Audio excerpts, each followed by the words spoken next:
noite a todos. É com grande alegria que nós estamos dando início a mais este culto, nós aqui da comunidade Fé e Vida, e a todos vocês que nos acompanham, sejam muito bem-vindos.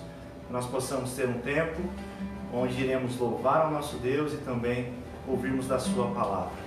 Que o seu coração, a sua alma aquiete para ouvir a voz do Senhor essa noite. Para nós darmos início, eu gostaria de fazer uma oração com você para nós começarmos o nosso culto. Oramos. Obrigado, Senhor, por esse dia que o Senhor tem preparado para nós, como teus filhos, tua igreja, cultuar o Senhor, a grandeza do seu nome, quem o Senhor é. Nós te agradecemos. Obrigado por ter usado de tamanha misericórdia sobre as nossas vidas no decorrer desta semana. Nós te agradecemos e te pedimos, Pai, que vidas possam ser abençoadas e transformadas pela pregação do teu Evangelho. Que o seu nome seja em tudo engrandecido nessa noite. É o nosso desejo, em nome do teu Filho amado Jesus. Amém. Meus queridos, eu quero convidar vocês a juntos nós fazermos uma leitura da Palavra de Deus. Você que tem a sua Bíblia, eu gostaria que abrisse no Salmo de número 78, os versos 1 a 4 e 13 a 16. E na parte que está destacada, você pudesse fazer essa leitura comigo, contemplar a grandeza da Palavra de Deus. Salmo de número 78. Vamos passar a leitura? Assim está escrito: Ó meu povo, ouça minhas instruções, abra os ouvidos para o que direi, pois lhe falarei por meio de parábola, ensinarei enigmas de nosso passado, histórias que ouvimos e conhecemos, que nossos antepassados nos transmitiram. Não esconderemos essas verdades de nossos filhos.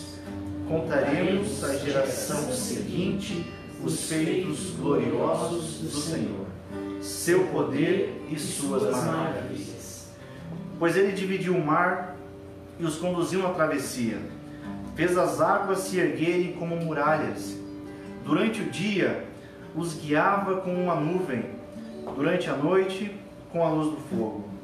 No deserto partiu as rochas para lhes dar água, como a que jorra de um manancial. Da pedra fez brotar riachos e correr água como um rio. Amém. Meus queridos, vamos louvar ao nosso Deus? Queria convidar os irmãos do louvor. Boa noite a todos.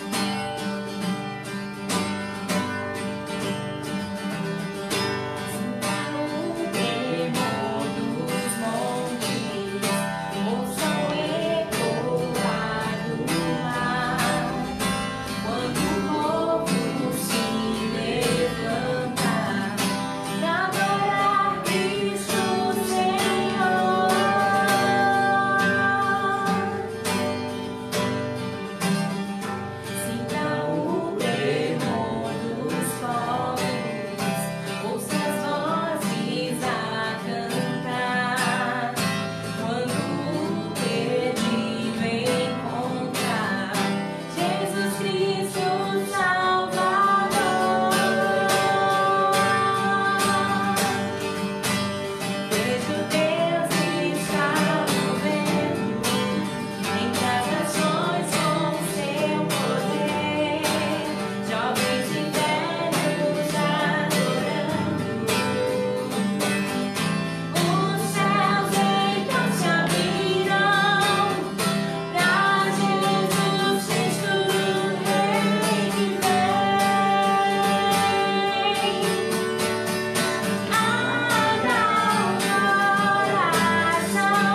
ó Deus, que és o princípio e o fim. Em Jesus Cristo confirmaste a tua aliança e as tuas promessas para conosco.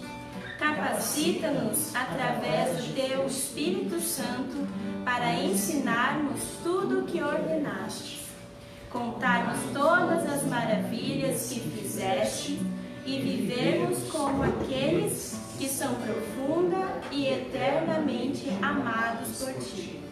Para a glória e louvor do teu nome. Amém.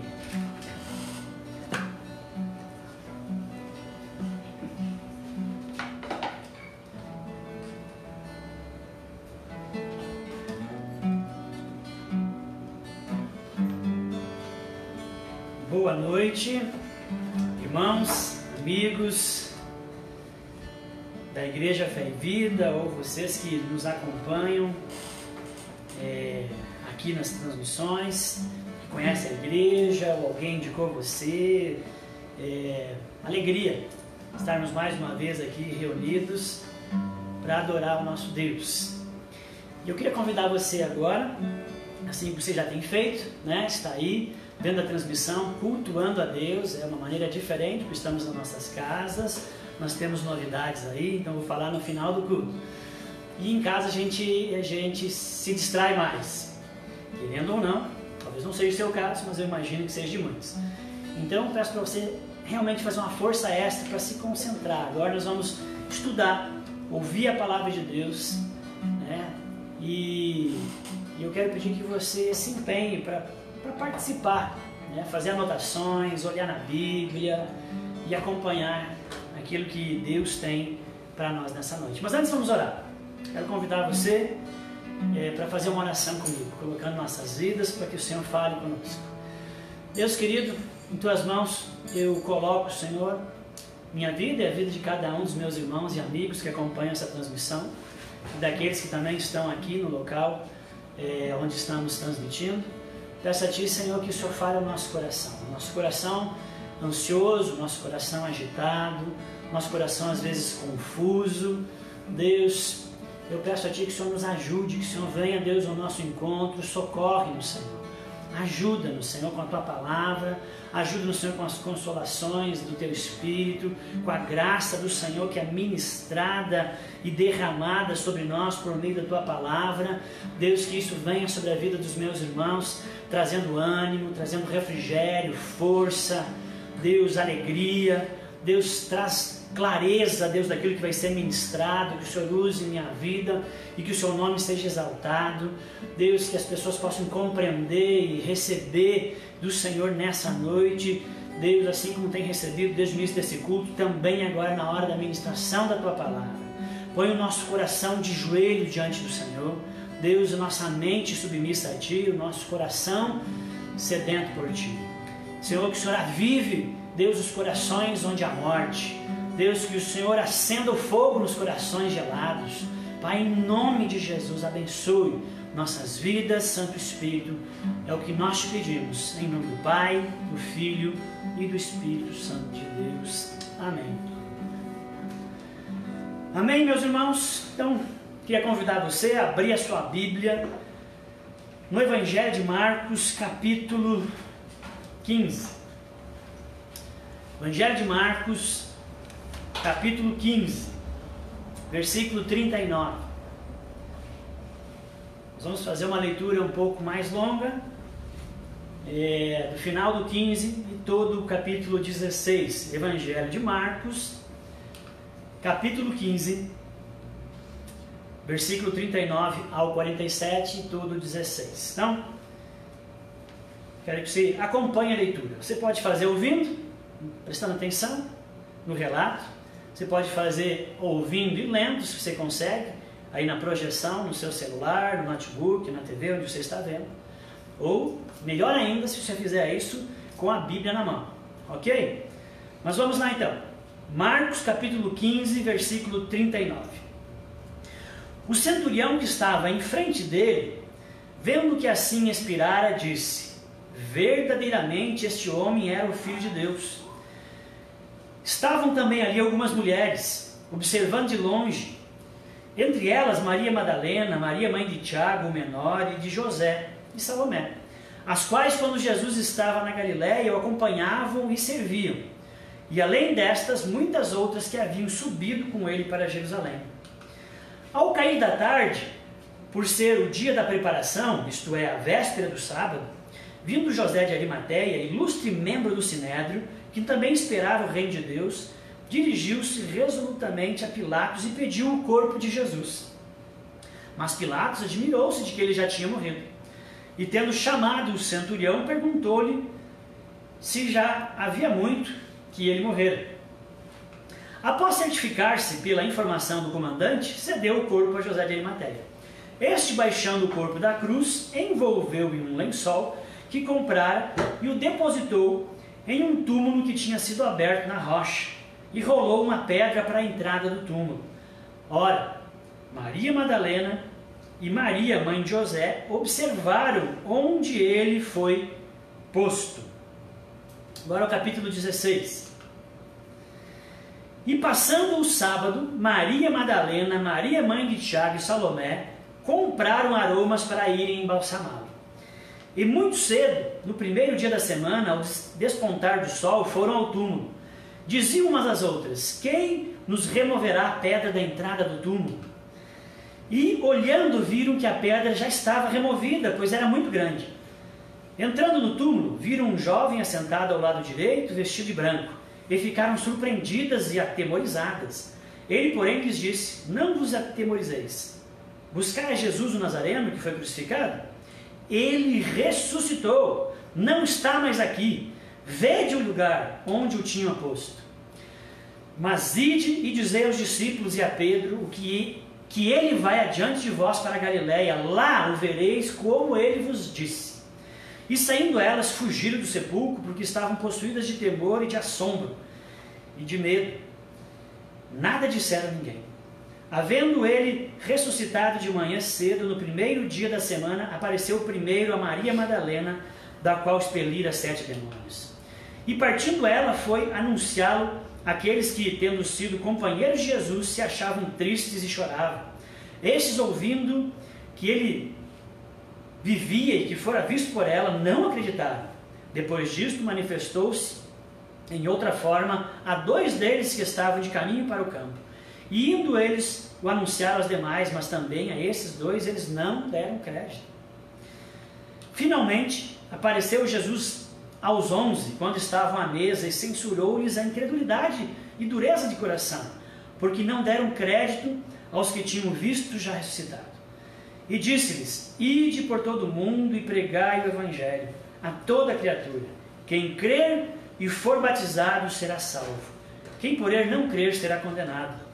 E estes sinais hão de acompanhar aqueles que creem. Em meu nome expelirão demônios, falarão novas línguas, pegarão em serpentes, e se alguma coisa mortífera beberem, não lhes fará mal.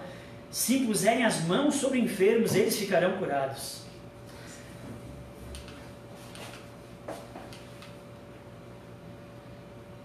Aí, só nos aceitar aqui, porque eu acho que se vocês têm uma pilha palito. E estava onde? Vamos voltar ao 18. Pegarão em serpentes, e se alguma coisa mortífera beberem, não lhes fará mal. Se impuserem as mãos sobre enfermos, eles ficarão curados. De fato, o Senhor Jesus, depois de lhe ter falado, foi recebido no céu, assentou-se à destra de Deus, e eles, tendo partido, pregaram em toda parte, cooperando com eles o Senhor, e confirmando a palavra por meio de sinais que se seguiam. Ok. Irmãos, um pouquinho de paciência, irmãos, que o nosso passador de slide aqui faleceu. Agora vai dar certo. Só acontece com quem faz ao vivo. Agora brilhou. Ótimo. Obrigado, Ricardo. Irmãos, essa é o tema dessa mensagem de hoje, é superando o fracasso. E essa é a nossa última exposição bíblica no Evangelho de Marcos. Foram ao todo 73 pregações ao longo de 2 anos e 2 meses.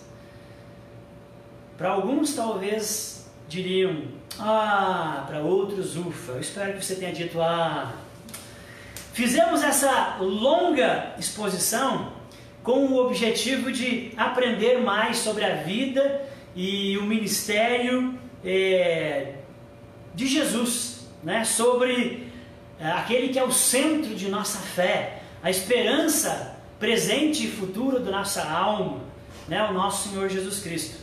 E nós empreendemos então essa longa jornada porque nós acreditamos sinceramente que na vida de Jesus nós encontramos sentido para a nossa vida. E eu espero que você tenha encontrado o propósito da existência da sua alma e que essas ministrações que foram feitas ao longo desses 2 anos tenham agregado muito valor espiritual à sua vida. Eu espero isso. Marcos, o evangelista, começa o seu livro, começa o Evangelho com uma tese. Marcos capítulo 1, versículo 1, ele diz: o princípio do Evangelho de Jesus Cristo, o Filho de Deus. Essa é a sua tese. Ele está afirmando, e ele vai depois usar todo o livro para defender essa afirmação. Então, o que nós vimos e pregamos e ensinamos, e não é diferente agora nessa última parte que nós acabamos de ler. Ele está afirmando que o homem Jesus, o Nazareno, não é só um homem ou apenas um grande mestre, mas ele é o Filho do Deus bendito. Ele é a esperança de Israel e de toda a terra. Ele é a bênção prometida por Deus a Abraão em Gênesis capítulo 12, a bênção de todas as famílias da terra. Ele é o Messias Deus, que veio até nós para nos salvar, que veio até nós para nos socorrer, para nos livrar dos nossos pecados, para morrer por nós na cruz e nos reconciliar com Deus. E Marcos termina o livro majestosamente confirmando essa tese, que foi os textos que nós lemos aí agora no início dessa mensagem. Porque se Jesus Cristo ressuscitou dos mortos, como Marcos escreveu no seu livro e nós lemos, então significa que a história toda contada por Marcos, ela é verdadeira. Se Jesus ressuscitou dos mortos, tudo que Marcos falou é verdadeiro.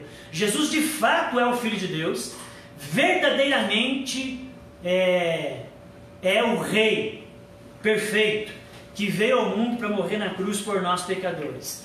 E ao crermos nisso, então, que Ele morreu na cruz por nós, ao crermos nisso, nós somos poupados do julgamento eterno e entronizados na presença de Deus. Bem como disse Jesus no Evangelho de João: eu sou a ressurreição e a vida. Aquele que crê em mim, ainda que morra, viverá. Quem vive e crê em mim, não morrerá eternamente. João 11, 25 e 26. Nas décadas anteriores e também posteriores à vida e morte de Jesus, surgiram dezenas de movimentos messiânicos em Israel. Tanto antes de Jesus vir à Terra, quanto depois. Muitos movimentos, muitas pessoas surgiram dizendo eu sou o Cristo e atraindo pessoas para esse movimento. Em todos esses movimentos, os que vieram antes, os que vieram depois, em todos eles, o movimento sempre acabava quando esse líder de alguma maneira era sentenciado à morte. Esse líder era capturado e era sentenciado à morte. E quando ele morria, então esses movimentos terminavam. As pessoas percebiam que ele não era o Messias, que era um enganador, e as pessoas voltavam para suas casas e os movimentos messiânicos terminavam. De todos esses movimentos, apenas um não não terminou após a morte do seu líder, o cristianismo. Pelo contrário, ele só não acabou após a morte do seu líder, como cresceu explosivamente, como cresceu exponencialmente após a morte do seu líder, ao ponto de em 300 anos ele ter se espalhado por todo o Império Romano, por todas as cidades, todas as nações e muito além do Império Romano, ter chegado aos confins da terra, daquilo que era o mundo conhecido. O que fez da fé cristã ser tão diferente dos outros movimentos messiânicos que terminaram com a morte do seu líder? O que levou a fé cristã a essa explosão de crescimento que ainda vemos nos dias de hoje? A resposta está na ressurreição do seu líder. A resposta está na ressurreição de Jesus Cristo. Esse é o fundamento da fé cristã. Essa é a esperança da nossa fé. E também é a mola propulsora da religião cristã. E por isso Marcos, nesse último capítulo de sua narrativa, ele vai apresentar provas a respeito da ressurreição de Jesus e vai mostrar também os efeitos da ressurreição de Jesus na vida dos discípulos. E é sobre isso que eu quero falar aqui. Então, a primeira prova que nós vemos nesses textos que nós lemos, a primeira prova a respeito da ressurreição de Jesus que Marcos nos apresenta, é o relato das testemunhas sobre a morte de Jesus. Marcos faz questão de mostrar que várias testemunhas estavam ali presentes e viram que Jesus de fato morreu. Porque para falar de ressurreição, então, primeiro tem que falar da morte. Porque se não há morte, não há ressurreição.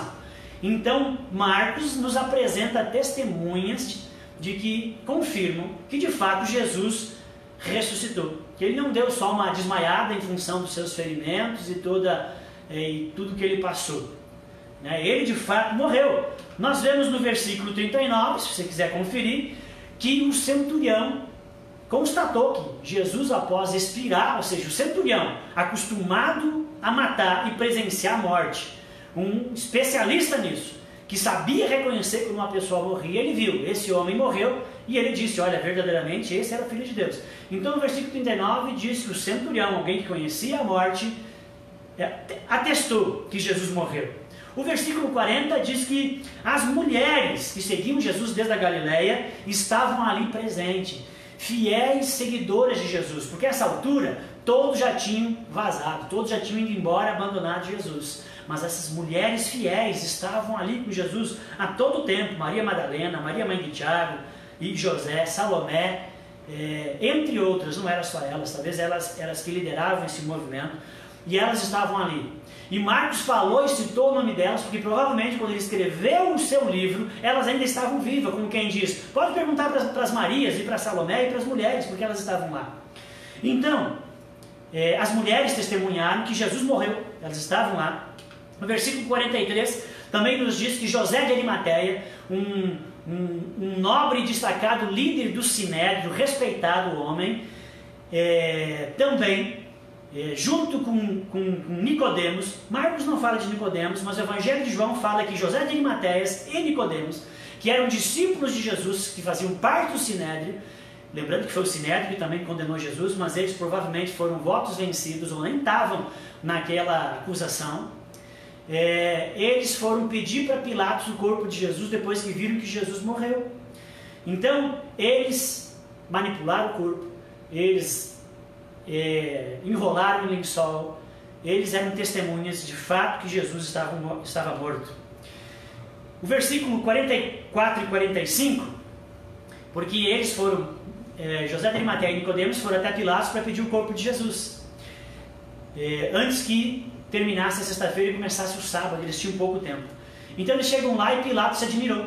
Pilatos se admirou porque normalmente uma pessoa crucificada ficava 2 a 3 dias sofrendo, pendurado na cruz, mas era o feriado de Páscoa, era um feriado importante e os judeus não queriam ninguém ali agonizando, aquela coisa terrível, eles não queriam também ver uns judeus, eles até queriam que Jesus tivesse morrido, né? Mas eles não queriam ver um judeu ali em plena Páscoa, então eles pediram para que os romanos abreviassem a morte, eles quebraram a perna daqueles 2 ladrões que estavam com Jesus, mas não fizeram isso com Jesus, porque nessa altura Jesus já tinha morrido por misericórdia de Deus, Jesus sofreu muito, mas o Pai também abreviou a sua angústia e ele morreu. E aí Pilatos ficou admirado que ele já tinha morrido. E Pilatos pede de novo, antes que eu libere para vocês o corpo, eu quero ter certeza, né? Então Pilatos chama o centurião, o responsável por aquilo que estava acontecendo, e pergunta: morreu mesmo? Morreu. Faz bastante tempo? Tanto tempo. Ou seja, o centurião confirmou novamente, e Pilatos, que era a autoridade legal, ratificou que de fato Jesus tinha morrido. E depois nós vemos no versículos 45 e 46 que as mesmas mulheres que viram que Jesus morreu também viram que ele foi colocado no sepulcro. Ele tanto morreu quanto foi colocado num local e lacrado a presença, né? Na rocha, não tem janelinha, né? Então é um local sem oxigênio, né? Foi colocado lá. Então elas testemunharam, e tudo isso são evidências testemunhais de pessoas que de fato confirmam que Jesus morreu. Jesus morreu mais ou menos às 3 horas da tarde, desde sexta-feira. O texto que nós lemos diz que era o dia de preparação, porque toda sexta-feira é um dia de preparação. O sábado é um dia que os judeus, é um dia sagrado dos judeus, onde eles não trabalham. Eles trabalham minimamente, então tudo que eles precisam para o sábado, eles têm que fazer na sexta. Então por isso que a sexta é um dia de preparação. A comida, lavar roupa, etc. Tudo se faz na sexta. A sexta é um dia de preparação. E o sábado estava chegando. E eles não poderiam enterrar, eles não poderiam fazer nada. Então eles correram, né? Às 3 horas da tarde, porque às 6 da tarde começava o sábado sagrado. Então eles vão até Pilatos, Pilatos libera, pega o corpo, envolve. João nos diz que Nicodemos e que José de Arimateia, que eram 2 homens ricos, compraram 34 quilos de especiarias, colocaram no corpo de Jesus, colocaram no lençol aquilo tudo e botaram Jesus num sepulcro novo, né, para que ele não se contaminasse. O seu sepultamento não foi de um qualquer. Marcos faz questão, porque Marcos defende que ele é o rei prometido. O sepultamento que ele teve num sepulcro nunca usado, num sepulcro cavado na rocha, é um sepulcro de rei, não é qualquer pessoa, não é um cemitério público, né? Não é uma cova pública, é uma cova cara, tinha que se cavar na rocha, só os ricos, a aristocracia tinha algo assim. Jesus foi colocado ali, então ele teve o sepultamento, né? A mortalha, as especiarias de um rei. É isso que Marcos está mostrando. Bom, a segunda prova que Marcos faz questão de mostrar a respeito da ressurreição de Jesus é o túmulo vazio.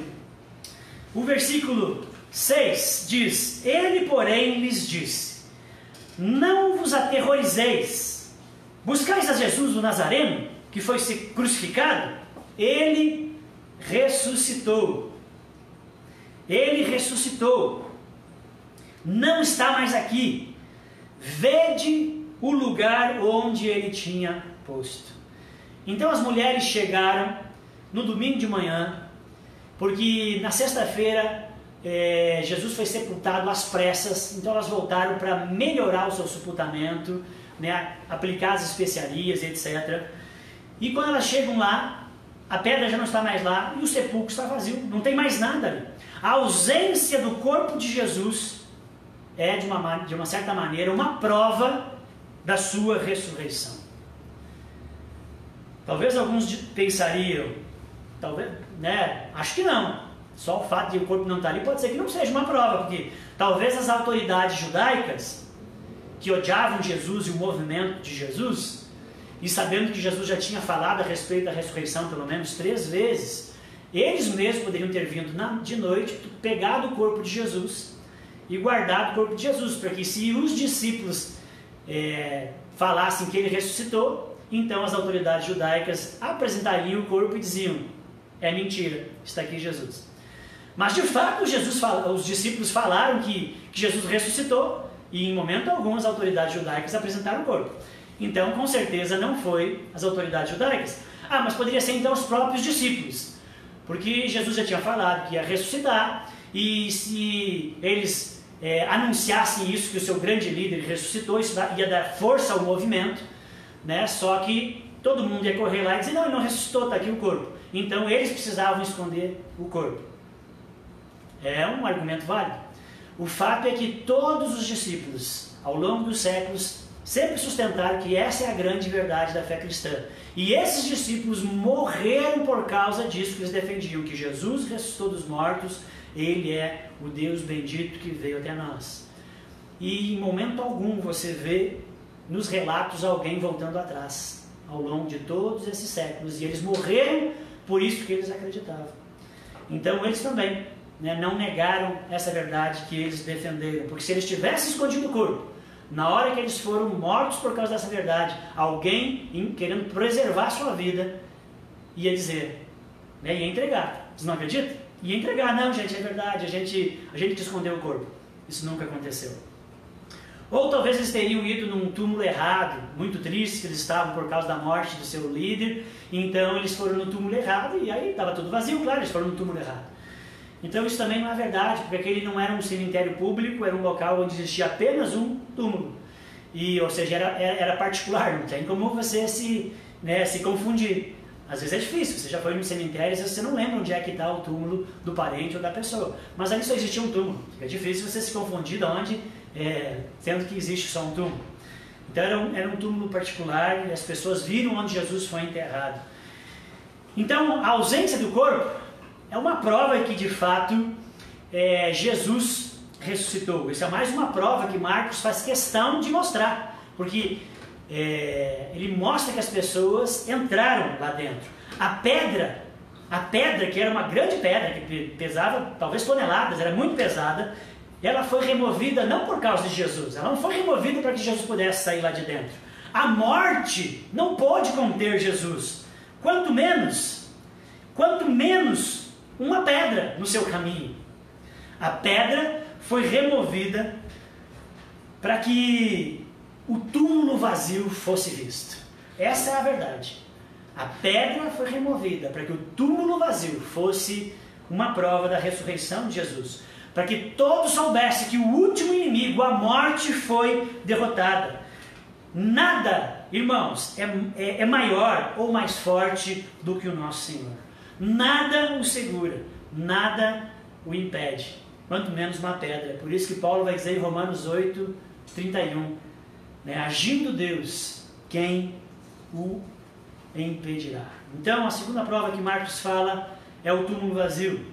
A terceira prova que Marcos ali levanta nesses textos que nós lemos, a respeito da ressurreição de Jesus, agora são as testemunhas da ressurreição. Primeiro são as testemunhas da morte e sepultamento, e agora Marcos vai falar das pessoas que viram a ressurreição. Marcos 16, 1 e 2, ele fala das mulheres. Depois, mais para frente, ele vai falar de 2 discípulos, que nós sabemos que é o texto que Lucas vai falar melhor, que são os discípulos a caminho de Emaús. Depois ele continua dizendo que ele aparece para os 11, numa reunião, onde estavam todos amedrontados, chorando. Jesus aparece para eles. Então Jesus fez várias aparições. Mas Marcos enfatiza aqui de novo as mulheres, versículo 1 e 2.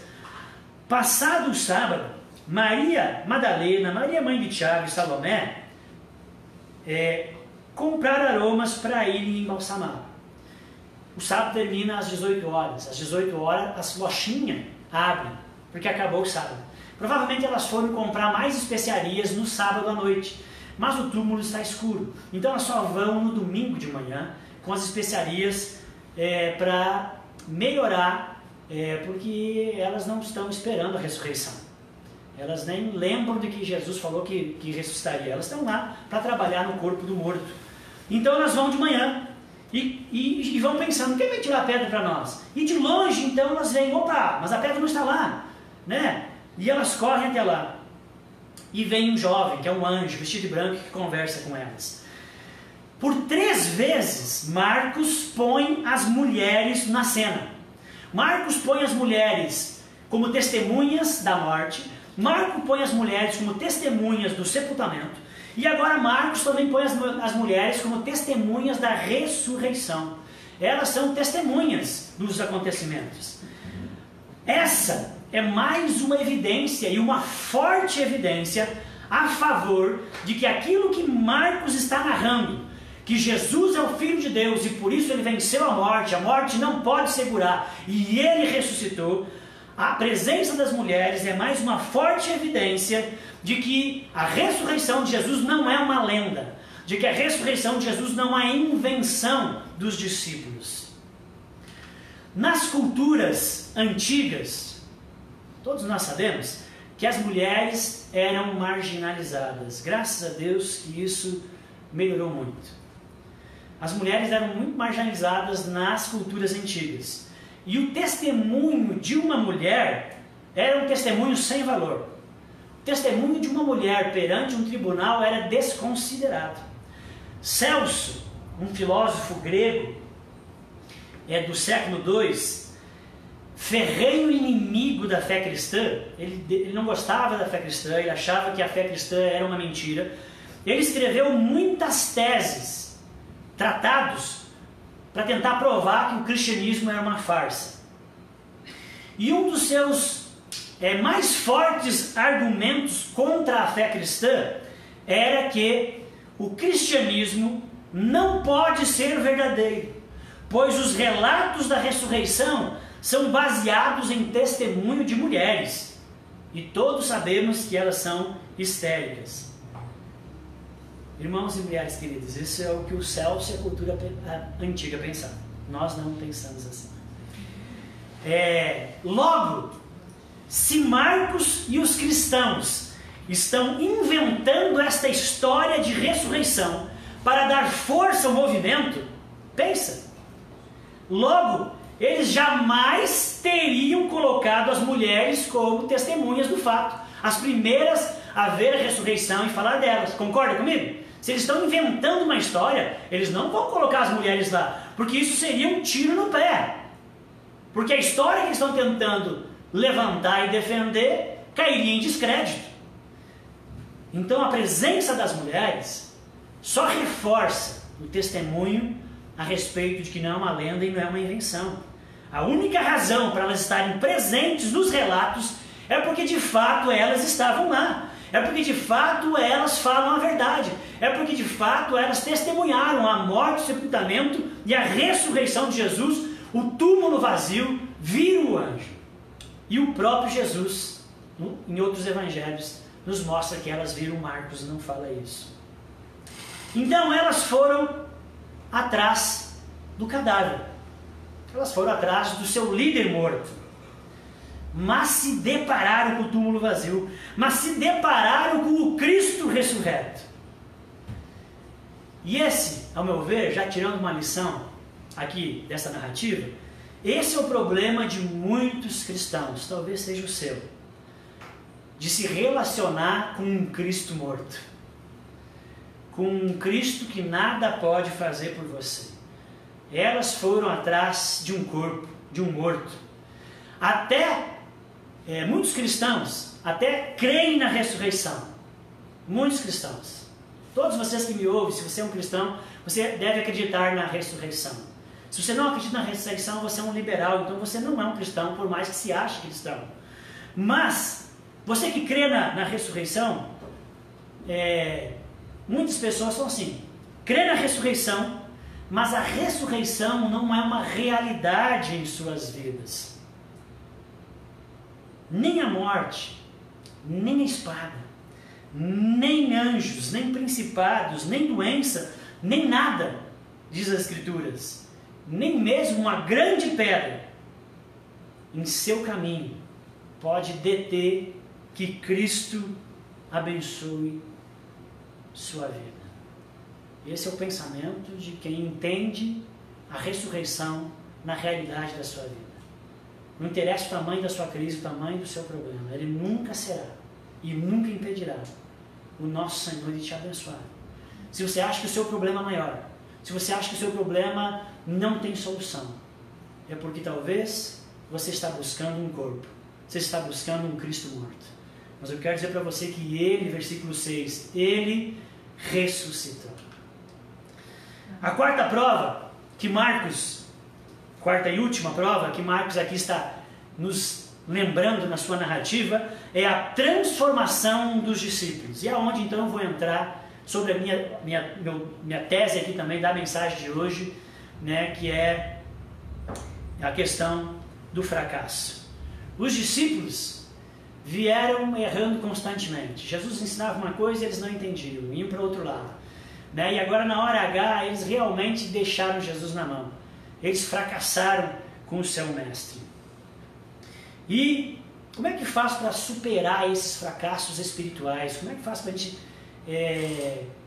tirar proveito disso, né? O mel do leão, como Sansão dizia. Como é que essas coisas podem cooperar para o nosso bem? Então, a quarta prova da ressurreição de Jesus é a vida transformada dos discípulos. João, o Evangelho de João,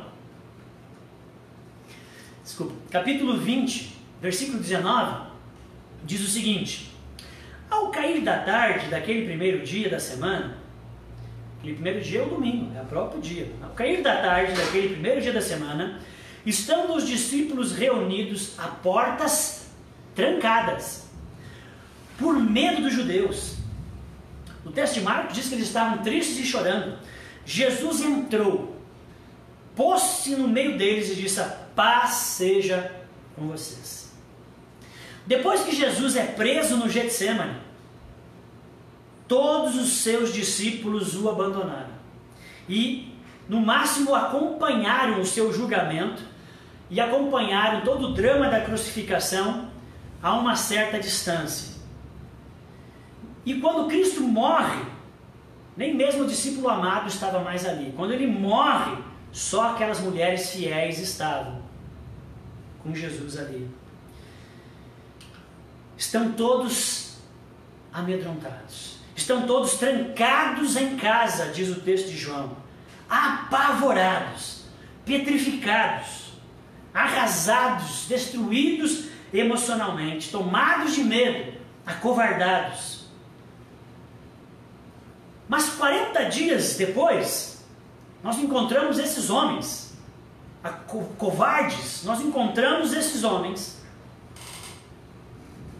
enfrentando as autoridades judaicas, que eles tinham medo, por isso estavam escondidos. Nós encontramos eles de peito aberto, de cara para fora, enfrentando as autoridades, pregando o evangelho destemido, de maneira pública, curando enfermos, expulsando demônios, falando ousadamente às multidões de pessoas, sem medo, com ousadia e cheio de coragem.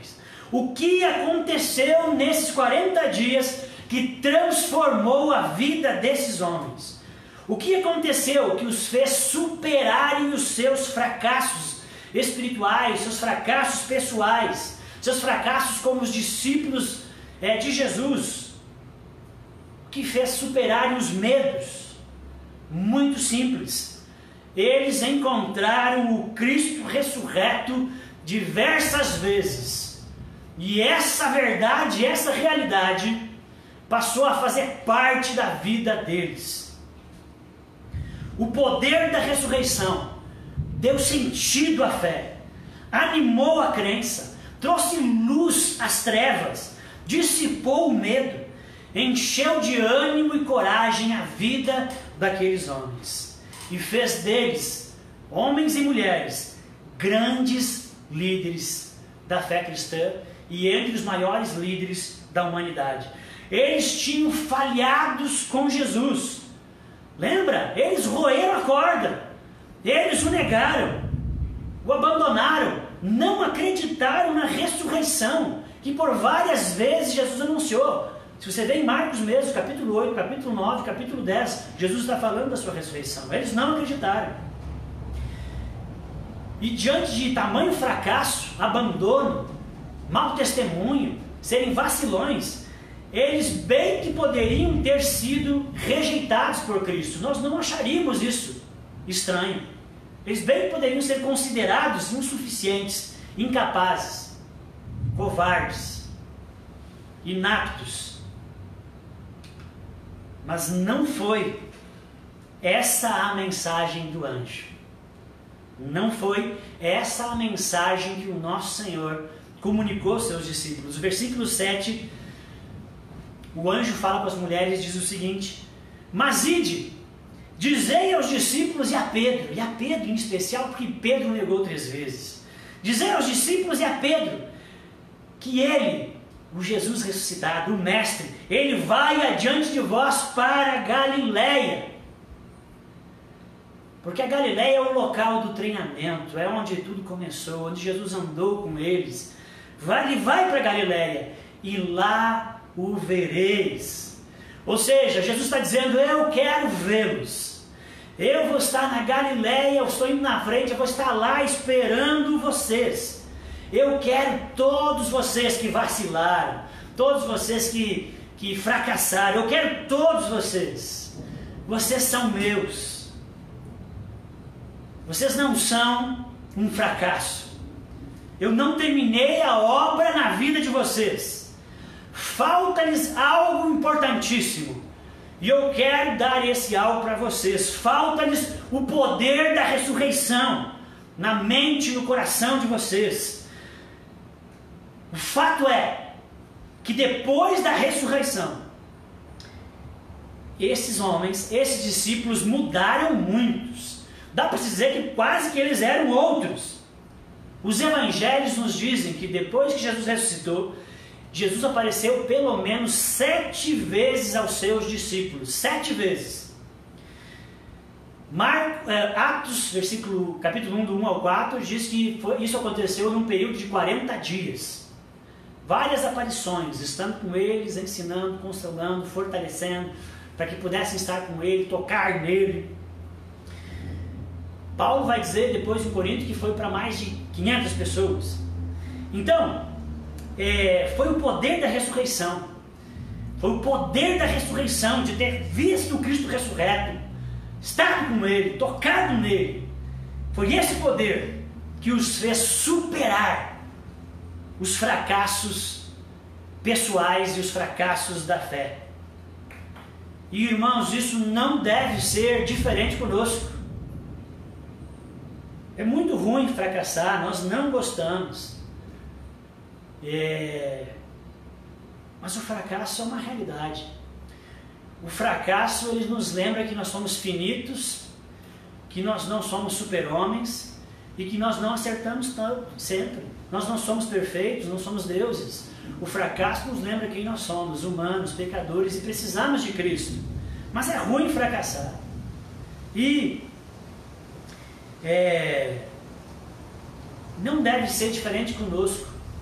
Os nossos fracassos, eles não vão ser solucionados com um coach. Eles não vão ser solucionados com autoajuda, com técnicas. Eles vão ser solucionados com o poder da ressurreição. Não deve ser diferente conosco também. É quando o poder da ressurreição entra nas nossas vidas, faz realidade do nosso cotidiano, das vivências do dia a dia, é que nós superamos os nossos fracassos.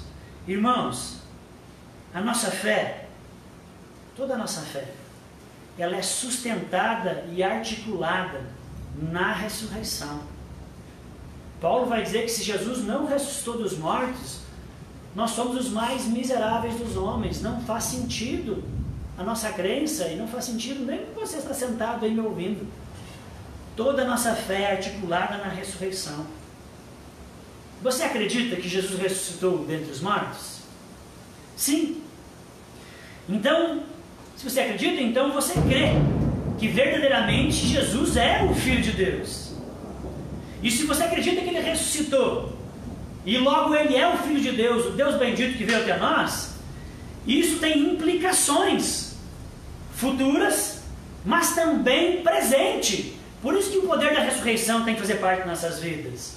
Porque a sua ressurreição significa o começo de uma nova era, o começo de um novo tempo, do qual eu e você que acreditamos em Cristo, que é o Filho de Deus que ressuscitou, fazemos parte. Jesus, com a sua morte e ressurreição, inaugurou o reino de Deus na terra. O reino de Deus é a restauração de todas as coisas, Colossenses 1:20, de todas as coisas que foram quebradas, corrompidas pelo pecado. E o reino de Deus, que está restaurando todas as coisas, já começou. O Shalom foi startado, já teve início. A restauração completa de todas as relações humanas que foram complicadas e deturpadas e destruídas pelo pecado, está em movimento. É isso que você tem que entender. Está acontecendo, está em movimento. Agora, já começou há 2000 anos, está acontecendo agora na sua vida. Há um movimento de Deus restaurando todas as coisas. Deus está nos reconciliando cada vez mais com Ele por meio de Cristo, nos reconciliando uns com os outros, nos reconciliando com nós mesmos, com a criação. E nada, absolutamente nada, nenhuma pedra grande poderá impedir que esta obra de Deus em nossas vidas seja cancelada, ou seja interrompida, mesmo os nossos fracassos. Como que eu sei? Porque essa obra não é nossa, essa obra não depende de nós, essa obra quem está realizando é Deus, não nós. E conforme Filipenses 1:6, Ele prometeu que a boa obra que Ele começou nas nossas vidas, que faz parte do Shalom e do reino de Deus, a boa obra que Ele começou, Ele vai completar. Amém? Não depende de nós. Qual a segurança que eu sei que amanhã eu vou acordar ainda confiando em Jesus, que eu vou acordar amanhã e ainda vou ser um discípulo, que eu ainda vou fazer parte do reino de Deus? Não é o fato de eu ser moralmente correto, não é o fato de eu ser uma pessoa do bem, fazer as coisas certas. A minha segurança é que a boa obra que Deus começou, Ele vai levar até o fim. Não depende de mim, depende de Cristo. É o que Ele realizou na cruz do Calvário e foi perfeito. Amém? Olhe, o poder da ressurreição. Eu quero aqui ler para você um trechinho, e eu prefiro ler, porque senão eu vou contar a história e eu me alongo. Olha o poder da ressurreição, o que significa a ressurreição na vida de um cristão que o entende e que isso é real no seu dia a dia. É o testemunho de Joni Eareckson, uma mulher que se tornou paraplégica aos 17 anos. No auge da sua vida, cheia de sonhos, ficou paraplégica. Era cristã, mas em função desse 180 graus que deu a sua vida, entrou em crise, questionava a Deus, a vida numa cama, a vida numa cadeira de rodas, o que é isso? E quando ela entendeu o poder da ressurreição, a sua vida foi impulsionada, revolucionada. E eu vou ler para você aqui. O autor aqui, Timothy Keller, fantástico livro, A Cruz do Rei, ele fala: toda Páscoa eu me lembro de Joni Eareckson, Tada. Ela sofreu um acidente aos 17 anos e desde então ficou tetraplégica, paralisada do pescoço para baixo. Enquanto ainda estava tentando se acostumar com o que acontecera nesse horrível acidente, frequentava a igreja em uma cadeira de rodas. Ela veio a descobrir que o problema de estar em uma cadeira de rodas era que, a certa altura da liturgia do culto, todo domingo, o pastor pedia que todos se ajoelhassem. E aquilo se tornava mais uma vez consciente de que ela estava presa a uma cadeira de rodas. Certa vez isso aconteceu em um congresso. O preletor pediu a todos que se ajoelhassem para orar. E todos se ajoelharam, menos Joni. Como todas as pessoas estavam ajoelhadas, eu certamente me sobressaía. E não pude conter as lágrimas naquele congresso. Mas ela não chorava por pena de si mesma. Chorava porque a visão de centenas de pessoas ajoelhadas diante de Deus era belíssima. Um retrato do céu. E então, diante de outro pensamento que lhe ocorreu, ela continuou a chorar. E quando o poder da ressurreição passou a fazer diferença na sua vida. E ali, sentada naquela cadeira de rodas, de repente me ocorreu que no céu eu serei livre para pular, dançar, sapatear, fazer aeróbica. E um dia, antes que os convidados sejam chamados à mesa do banquete das bodas do Cordeiro, a primeira coisa que eu planejo fazer, quando estiver com as minhas pernas ressurretas, é cair de joelhos, cheio de gratidão, glorificando a Deus. Eu vou me ajoelhar em silêncio aos pés de Jesus. Somente no Evangelho de Jesus Cristo é que nós conseguimos encontrar tão grande esperança para viver. Se você está cansado, na ressurreição você vai ser plenamente aliviado. Se você não pode dançar, na ressurreição você dançará perfeitamente. Se sofre com a solidão, na ressurreição encontrará amor e aceitação verdadeira. Se sente vazio, na ressurreição estará plenamente satisfeito. Irmãos, nós somos cristãos, cremos que Jesus ressuscitou dentre os mortos, Ele é Deus. Então nós cremos que no último dia nós ressuscitaremos com Ele. Mas num certo sentido, a ressurreição não vai acontecer para nós só no último dia. Num certo sentido, nós todos que cremos em Jesus Cristo já ressuscitamos com Ele no dia que entregamos a nossa vida a Ele.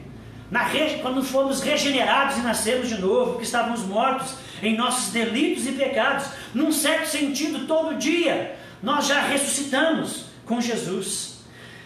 Nós experimentamos o Shalom. O Shalom um dia vai ser o Shalom perfeito, que a Bíblia diz que a criança vai sentar com o leão. Um dia vai ser o Shalom perfeito. Mas nós já podemos experimentar uma antecipação dele aqui e agora. Deixe o poder da ressurreição invadir o seu cotidiano. Trazer cor para essa sua existência preta e branca. Deixe o poder da ressurreição animar a sua vida. Por quê? Procura entre os mortos aquele que vive, diz Lucas 24, 5.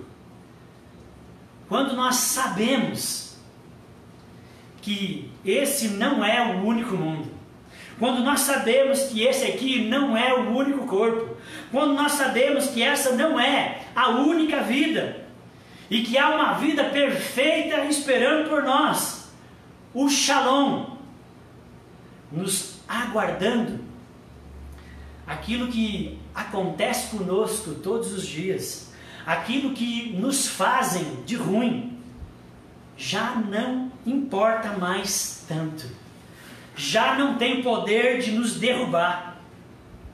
Essa é a doutrina da ressurreição, porque ela nos livra das maiores ansiedades dessa vida: ser algo, ser alguém, ter algo, ter coisas, pertencer a algo, pertencimento, são as maiores ansiedades dessa vida. Mas o poder da ressurreição,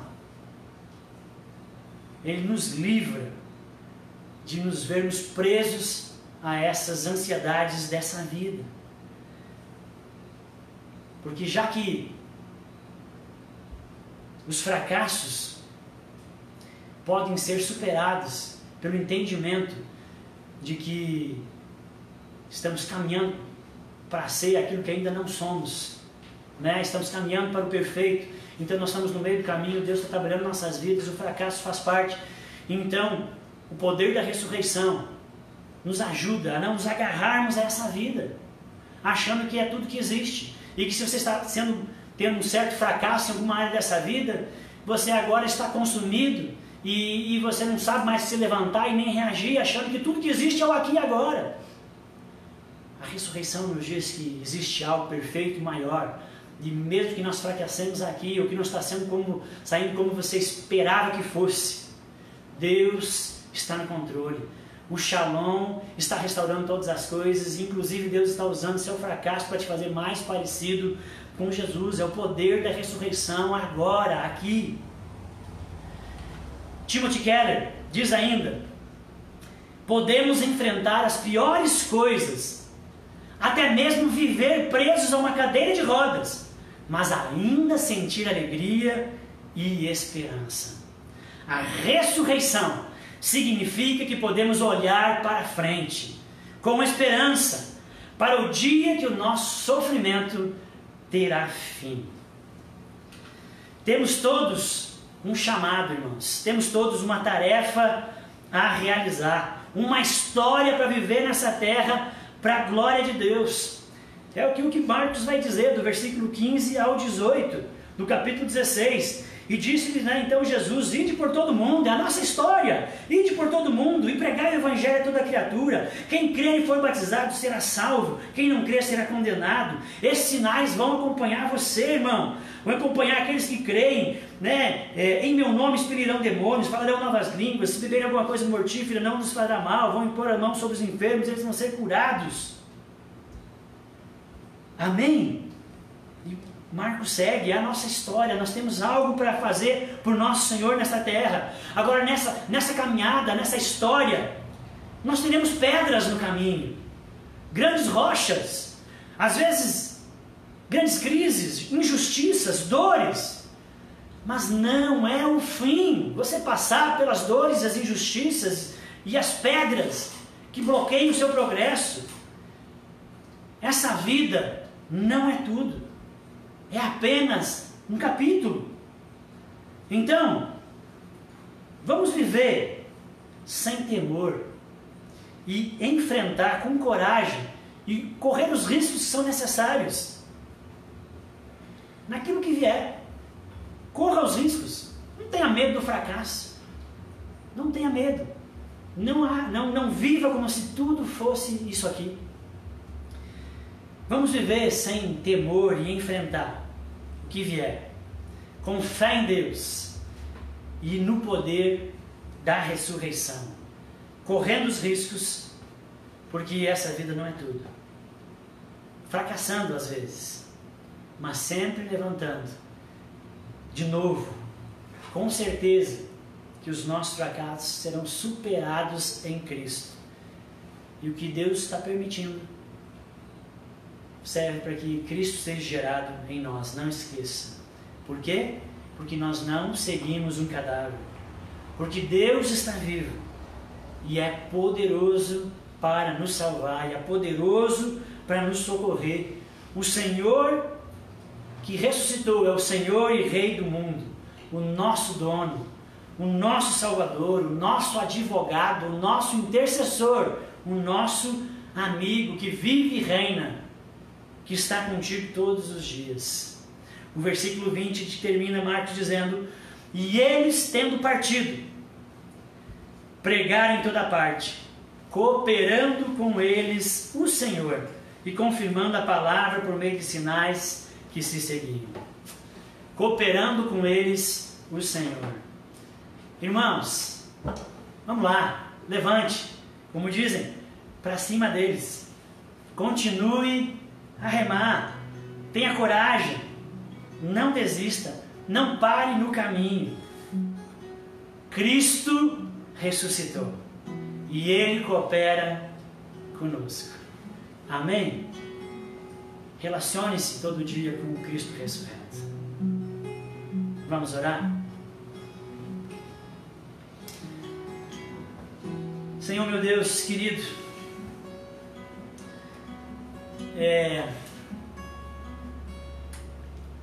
Marcos termina com a ressurreição, defendendo a importância da ressurreição com argumentos lógicos. Deus, para mostrar que esse é o pilar da nossa fé e é na crença, no contato com o Cristo ressurreto, que vive e reina, que está sentado à destra do Deus Todo-Poderoso, mas que também habita no nosso coração, que coopera conosco, é o relacionamento com Ele todos os dias, que nos diz que mesmo diante dos fracassos, dos revés, das crises, das dificuldades que ainda temos que enfrentar nesse mundo que é caído, Deus não precisa nos abalar, não precisamos ficar, Deus, ali para sempre prostrados, Deus, porque isso não é o tudo. Fracassar faz parte, não tem problema, mas o que nos aguarda é a vitória, a ressurreição, sim, Deus, no futuro. Deus, mas nesse momento, Deus, temos que passar nessa jornada, vivendo de uma maneira que te glorifique. E para isso, Deus, o poder da ressurreição tem que fazer sentido, Deus, no dia a dia das nossas vidas.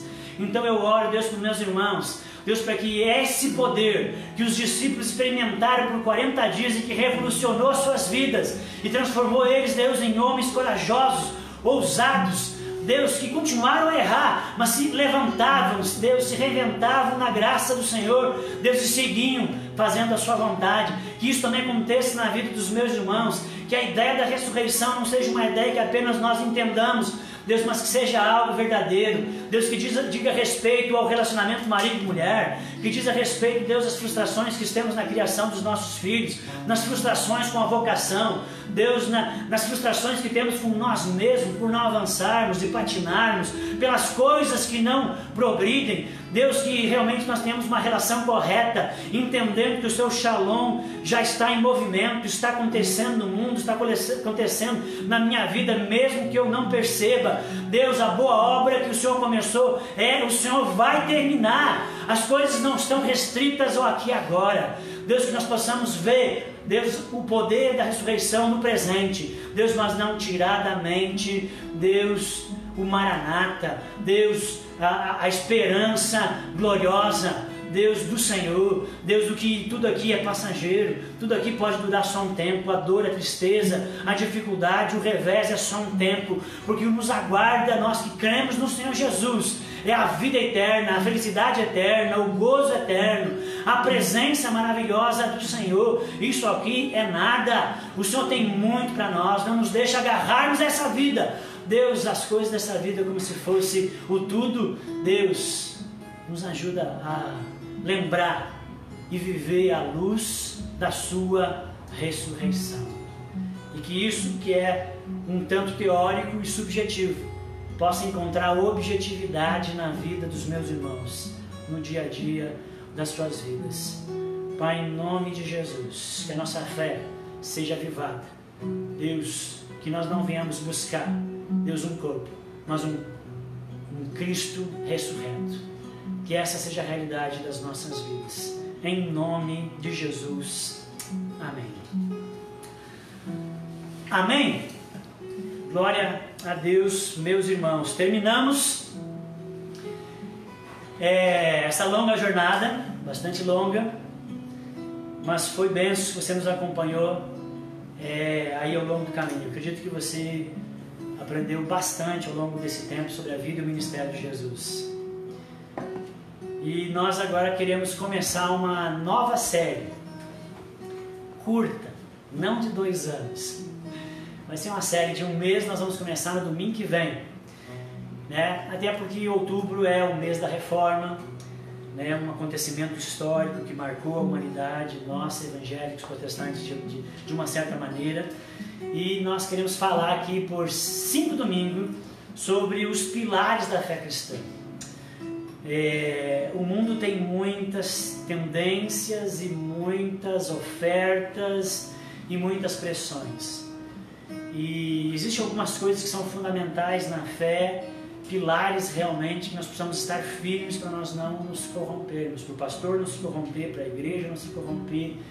E são esses princípios basilares, pilares que nós queremos falar aqui durante 5 domingos, os pilares da fé cristã, ok? Então nos acompanhe nos próximos 5 domingos, esse vai ser a nossa série, não perca, vai ser muito bom e é importante para você que é um cristão, que ama Jesus e que quer ser sincero e fiel na sua caminhada com Ele. Então domingo que vem começamos essa nova série, ok? O outro aviso, está aí o gabinete pastoral, irmãos, aguardo o seu contato, se você quer bater um papo toda segunda-feira, bate-papo pastoral, trocar ideias, orar juntos, falar da realidade da vida, o que está te incomodando, Então, né, se você quer fazer isso, né, a visita presencial está difícil, e até mesmo por eu ser bivocacionado, convocacionado, é mais difícil. Então uma visita assim online é mais fácil, a gente faz uma videochamada. Eu estou aguardando aí o seu contato, tá bom? Vamos bater o papo. Já temos algumas pessoas agendadas, mas espero você para a gente conversar, falar da vida e orarmos juntos, tá bom? Agende esse horário no telefone que está aí projetado, se você quiser conversar, se você tem alguma coisa te incomodando ou não, tá bom? Também pedimos para que você se mantenha fiel nas suas contribuições à comunidade, fazendo o seu depósito, né, da sua oferta, do seu dízimo, regularmente. Nosso compromisso com Deus em primeiro lugar e com o seu reino, e o seu compromisso como frequentador e membro é ajudar a manter essa igreja, seu compromisso com Deus e com o reino na comunidade que Deus te colocou, no lugar onde você é alimentado. Então, que você possa cooperar com a obra de Deus, contribuindo. Então, faça isso mediante o depósito e enviando para o nosso tesoureiro o comprovante para a gente diferenciar o que é oferta, o que é dízimo, porque para nós isso é importante, tá bom? E o nosso último aviso aí é que nós queremos retornar e vamos retornar aos nossos cultos presenciais. Nós vamos retornar, irmãos, anota aí, dia 18 de outubro, no meio da nossa campanha ali da série nova. Dia 18 de outubro nós retornaremos ao culto presencial, mas vai continuar sendo transmitido.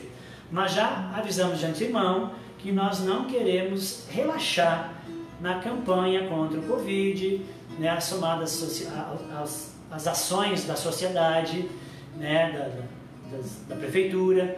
Então nós vamos voltar com um número limitado de presença, com todo o cuidado, né, que os irmãos não apareçam sem máscara, porque nós vamos ter que pedir para você ir embora, você vai continuar de máscara, álcool gel, né, sem abraço, sem beijo, o que manda o protocolo. Mas nós vamos ter o culto presencial, e aí nós já pedimos, não vamos ter cultinho infantil nesse primeiro momento, ok? Então vai ser só o culto. Então sei que tem crianças pequenas, talvez ainda é bom que você permaneça em casa ainda, né?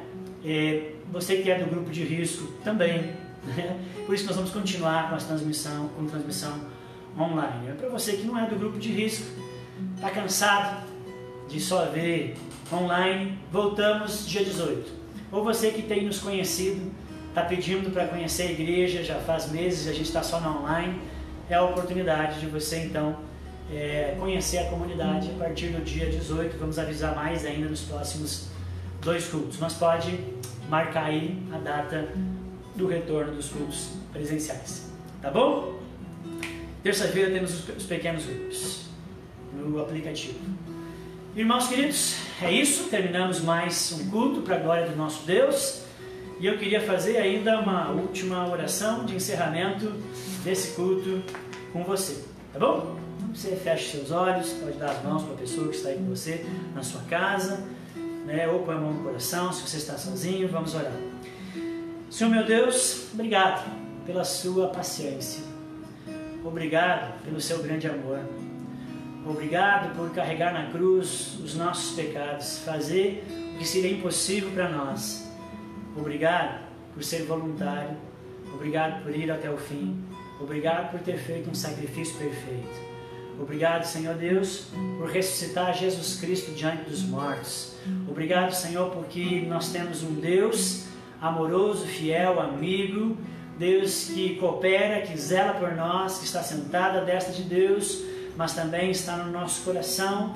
Deus, muito obrigado pela sua ressurreição e pelo poder da ressurreição e a esperança, Deus, que invade as nossas vidas e que movimenta e que nos impulsiona e que nos dá uma perspectiva diferente. Obrigado porque o reino de Deus, o Shalom foi startado, está acontecendo em nossas vidas, e aí quando nós fracassamos, nós falhamos, isso não é o fim, e o Senhor usa isso para a glória do Teu nome e ajuda-nos a fazer crescer a partir dessas realidades negativas, Deus, porque é o Shalom, é a boa nova, o Senhor agindo. Deus, obrigado. Abençoa os meus irmãos durante a semana, que eles possam glorificar o Teu nome com as suas vidas, vivendo essas realidades. Deus, que o Senhor livre do mal, abençoe aqueles que viajam, os que estão, Deus, em contato com as pessoas, protege o Senhor da doença, abençoe as famílias, abençoe, Senhor, os irmãos do grupo de risco, abençoe, Deus, o trabalho dos irmãos, que prospere, que melhore, em nome de Jesus, abençoe os casamentos, abençoe os filhos, pais, abençoe essa cidade com o poder do Evangelho, ajuda-nos, Senhor, a crescer como igreja nessa cidade, ajuda-nos a alcançar aqueles que não te conhecem, aqueles que estão desesperados, Deus, porque não sabe nada sobre o amanhã, não tem segurança nenhuma. Deus, ajuda a ser uma igreja atuante, vibrante, Deus, um movimento nessa cidade. Abençoa a cidade, Passo Fundo, o governo, as eleições, que sejam boas, que homens íntegros e retos, Deus, possa ocupar os cargos legislativos dessa cidade, em nome de Jesus. Em tuas mãos está a cidade, em tuas mãos está a igreja, Deus, Fé e Vida e as demais igrejas irmãs nessa cidade. Venha o teu reino, seja feita a sua vontade, Deus, aqui na terra como no céu, que nossas vidas glorifiquem o teu nome. Deus, é o que eu oro e abençoo e envio os irmãos para essa semana diante do Senhor, em nome de Jesus. Amém e amém. Amém, meus queridos. Ergue a sua mão e receba essa bênção. Que o Senhor Jesus Cristo seja no nosso espírito e que a sua graça bendita seja com todos nós. Amém e amém. Uma ótima e abençoada semana a todos vocês, em nome de Jesus. Até mais vir, até daqui a pouco voltaremos.